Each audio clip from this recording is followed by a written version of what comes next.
Nysewander. Greg? Michael, so you got several new tight ends, or at least a couple, this summer that you're working with for the first time. So give us a little insight into Grayson, Ryan Ward. What are you seeing out of them in the early going? Yep. So we had 7 guys in the spring, and now we've got 6. And those 2 new guys that you mentioned, the biggest thing was what's big now with the transfer portal and everything is you have these practices basically in the summer. We call them skill developments where, we can be more hands-on with them. So that time was good. That was a big, teaching time. And so once we hit camp, they kind of had a base of understanding of how we roll around here, and not just from a schematic standpoint, but from a, culture, work standpoint. So those 2 guys have done a great job. They've all done a great job. We've rotated them in there and got them different reps with different groups, and they're attacking it head on. They've been really good. Not necessarily anybody in your room 250, 260-pound guys, but are they strong enough, physical enough to do what you need to do at the position? Yeah, absolutely. I think, when I was talking to you guys in the spring, I was talking about how the tight end position specifically in this offense is kind of used as a utility knife, and jack of all trades. And what we do have is speed, which is good. And to your point, they're willing enough and physical enough to be really successful in the run game, but have been impressed with the group as a whole and their speed. You have some guys that could possibly play some fullback. Yeah, it's funny because that title fullback is, a lot of our plays is like an old school fullback or whatnot. We kind of play in the sniffer position or the wing position or whatever you want to call it. So, there's a lot of schemes where those guys are doing what you call, fullback type plays. But it was funny when I first got here, the meeting rooms out there, they're labeled, and outside of my room it says tight end / fullback. And we were in a staff meeting early on, and Coach Rodriguez was walking by, and he's like, "Nice, I'm not sure. Did we change the offense? Are we using a fullback now?" And so anyways, but to answer your question, they're really kind of one in the same position. There's some schemes where, we'll be off the ball more, and obviously some schemes will be in line or split out even. So, again, it just goes back to that kind of jack of all trades position.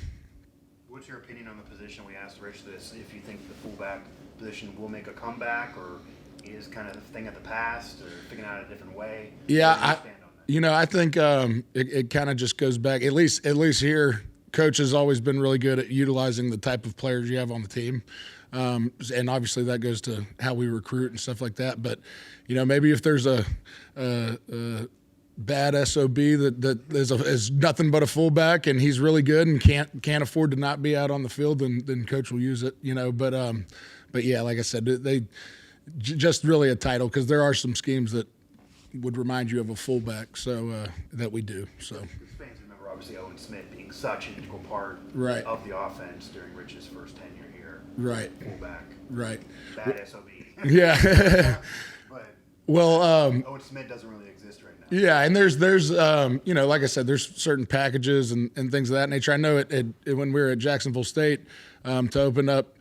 The very first touchdown Jacksonville State ever had in a bowl game was from a fullback. We lined up in the I formation, and Coach handed it to him. So, like I said, whatever players can do or to their skill set, Coach is going to utilize them.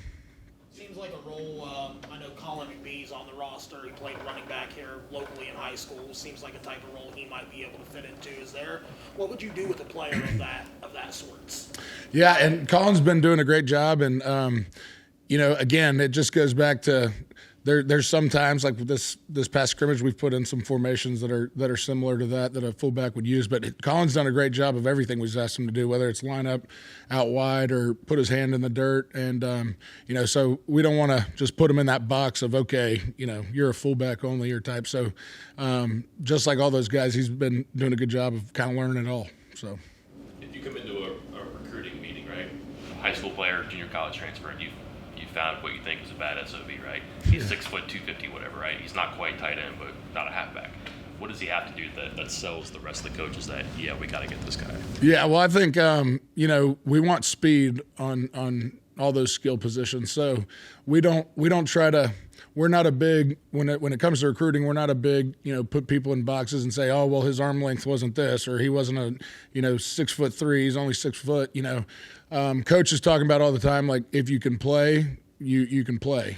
So honestly, the first thing from a recruiting standpoint we're looking for is guys that fit the culture for one, but then the intangibles and but then number two, from a skill set standpoint, it's we want guys that can run. We don't want to recruit guys that basically end up just being right tackles or left tackles once they get here and they're in a weight program and they're eating good and having all that ice cream we have in there. And so we want guys that can be able to run and split out and kind of do it all.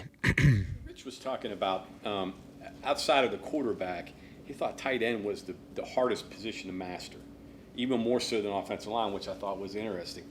What are the things that go into that? I mean, when you look at a tight end, some of the things that you need, you don't always see. You have to kind of project a little bit. How does that all work out? How do you work that out with your guys?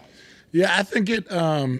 Again, we ask them to be really good in the run game. We ask them to pass protect. Sometimes we ask them to run the whole route tree. So I think when teaching them and trying to get them to learn all areas of the offensive gameplay, we try to make it as simple as possible. Coach does a good job of. It may be the same play to us, but we present it a different way, whether it's formation or whatever. So as much as we can kind of make the teaching similar to another play or the code words to help guys remember that and make it as easy as possible for them. But a lot of times, like the tempo that we use and the different formations and stuff, it looks harder than it is, but we keep it pretty simple for those guys so we can play fast. I guess as a coach, you would say that a great tight end is made, but a lot of times they're born. Yeah, 100%. I was over the spring break, I picked up a book. It's called like Blood and Guts or something, and it's just every chapter is about a different tight end, from back in the 50s and a lot of that is you got to kind of have the heart of a lion, I guess, if you will, and kind of comes with the position. So Lawrence was pretty productive in Northern Illinois. Mm-hmm. What's he add to your room? I think he's an all-around just really good player. He's athletic. He's got speed, like I was talking about. I think in IU, you saw a lot of the stuff that he did in the pass game. I've been really pleased with all the stuff he does in the core here from a run blocking standpoint and a pass protection standpoint. And, he's a guy that, like we were just talking about, that's around that 230-pound range, but plays a lot bigger than that. He's physical. He's kind of got that willingness to go out there and be physical, but he's done a really good job since he's been here.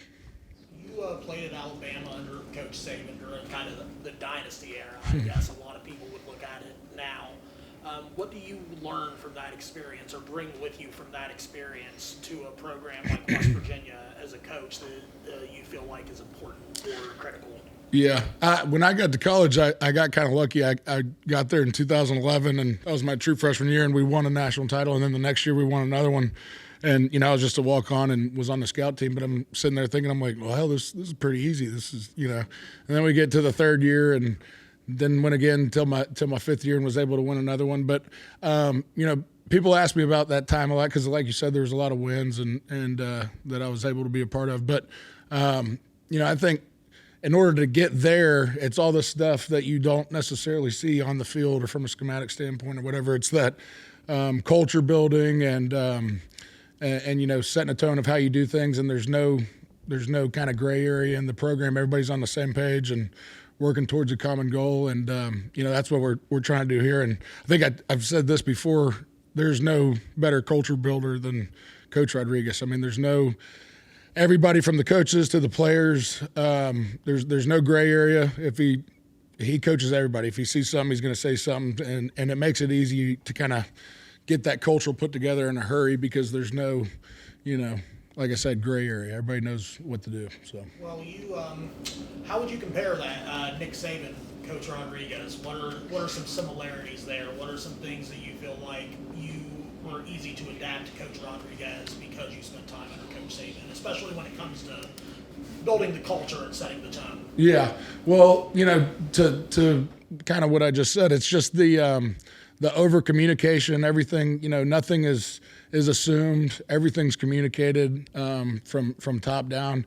It's truly run kind of like a military, for lack of a better word. There's a commander in chief, there's generals, there's privates, and so on and so forth. So everybody kind of knows the role they're in, and once you get everybody buying in and to their role, knowing what their role is, you can start to move in the right direction. That was kind of very similar to my time in college. Ceiling for Ryan Ward. Ryan Ward's a really good player. Another good transfer we got from North Carolina. Again, athlete. You see him walking around campus, and you're like, man, this is a big body guy. But then, kind of inversely from Grayson Barnes, I knew he could run, block, and do all that stuff. And now getting to see him in camp, he can really run too, and he's got great hands. So sky's the limit for him, and he's obviously got a couple more years than some of these other guys in the room. And so just looking forward to continue to see how he grows and see how we can use him. Okay, thank you very much. Awesome.